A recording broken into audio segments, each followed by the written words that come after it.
जिंदगी ने भी क्या खूब मजाक किया था शारदा के साथ। सर्वप्रथम प्रेम विवाह के कारण माँ बाप का साथ छूटा और उसे क्या पता था कि जिस संतोष के लिए वह सारे जग से लड़ने के लिए तैयार रहती थी, उसी संतोष के गलत व्यवहार के कारण उसे एक दिन छोड़ना पड़ेगा।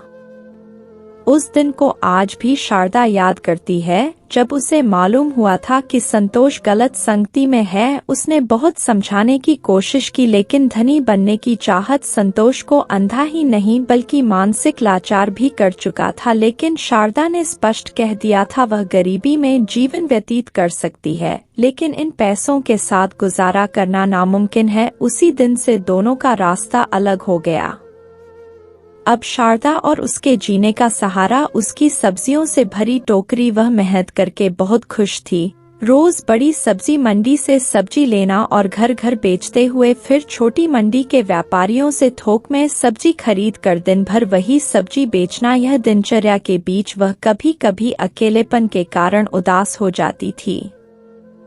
एक दिन अपने धुन में शारदा सब्जी बेच रही थी, तभी शारदा ने कहा, आइए मेम साहब, ताजा ताजा कटहल है, ले लीजिए। ऐसी ताजा कटहल यहाँ कहीं नहीं मिलेगा। मेम साहब ने कहा, चल तौल दे। आज जब तुम गली से निकली तो मुझे पता नहीं चला, वही सब्जी ले लेती तो इतनी दूर आना नहीं पड़ता।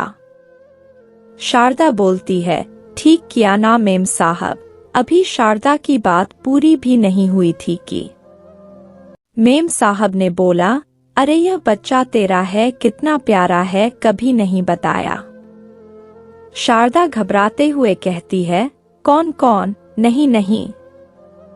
मेम साहब बोलती हैं, जब से आई हूँ तब से देख रही हूँ यह तुम्हारी साड़ी को पकड़े हुए तुम्हारे बगल में बैठा है। तू बोलती है कि तेरा बच्चा नहीं है, तब तक दूसरी ग्राहक आ जाती है। शारदा बोलती है, आइए आइए, कितनी दे दूं? मेम साहब दोबारा से बोलती है, अरे तेरा बच्चा नहीं है तो पुलिस के पास जा। तभी दूसरी ग्राहक कहती है, क्या यह इसका बच्चा नहीं है? लेकिन मैंने तो सुबह भी इसको तुम्हारे पीछे पीछे आते देखा था, क्या यह तुम्हारे मोहल्ले का तो नहीं है? शारदा जवाब देती है, नहीं नहीं साहब। मेम साहब उससे बोलती है, जा नहीं तो बुरी तरह से फंसेगी। फिर शारदा ने उस बच्चे से पूछा, तुम्हारा क्या नाम है बेटा? बच्चा बोलता है, मुझे भूख लगी है। तभी शारदा ने अपनी पोटली से रोटी अचार निकाल उसे हाथों से मसलकर बच्चे को खिलाया। पानी पिलाकर पुलिस स्टेशन पहुंच गई। शारदा साहब साहब हाँफते हुए, साहब क्या हुआ? सांस तो ले लो फिर बताओ। शारदा, नहीं साहब, यह बच्चा ना जाने कब से मेरे पीछे है, सारी घटना पुलिस को बता दी। साहब ऐसा कहा होता है, ठीक है छोड़ दे यहीं। शारदा, बड़े साहब कहाँ हैं? साहब क्या बात है? शारदा, साहब बिन माँ का बच्चा है, देखिए ना इतना कम समय में मुझसे कितना घुल मिल गया है, यहाँ कैसे रहेगा? मैं रोज लेकर यहाँ आ जाऊंगी। साहब यह संभव नहीं है। नाम क्या है बेटा? बच्चा खाना। साहब लो बिस्किट खाओ। बच्चा खाना। साहब रो कान्हा।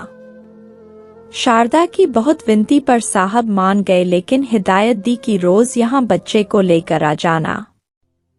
मेहनती शारदा का काम तो बढ़ गया, लेकिन शारदा को फिक्र नहीं थी। वह बहुत खुश थी अपने कान्हा के साथ। देखते देखते 6 महीना बीत गया, कोई पता नहीं चला। शारदा को कान्हा मिल गया था, लेकिन वक्त ने फिर एक बार शारदा को पीछे धकेल दिया। कान्हा के माता पिता मिल गए। शारदा अपने कान्हा को जाता देख रोती रही, लेकिन यह पीड़ा उसके जीवन के सभी कष्टों से बड़ी थी।